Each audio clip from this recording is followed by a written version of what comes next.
আবারও কুরুচিকর মন্তব্য। বিজেপি এতটাই ভয় পেয়ে গেছে, আর এই প্রার্থীরা যারা রয়েছেন, অভিজিৎ গঙ্গোপাধ্যায়, দিলীপ ঘোষ, প্রতিদিন প্রতিনিয়ত মমতা বন্দ্যোপাধ্যায়কে অপমান করা। অভিজিৎ গঙ্গোপাধ্যায় আজকে বলছেন যে তিনি মৃত্যু ঘণ্টা বেজে গেছে মমতা বন্দ্যোপাধ্যায়।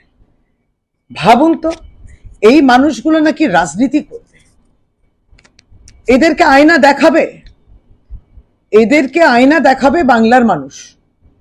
এবং অভিজিৎ গঙ্গোপাধ্যায়, আপনাকে বলে দিই যে আপনি তো একটা বিচার ব্যবস্থার সঙ্গে যুক্ত ছিলেন, আপনার কথার মধ্যে তো যুক্তি থাকা উচিত।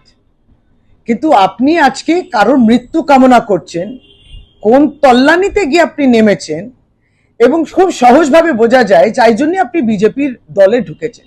কারণ এটা বিজেপির চরিত্র, এটা তাদের ডিএনএ। তারা কাউকে ভালো করতেও পারেন না,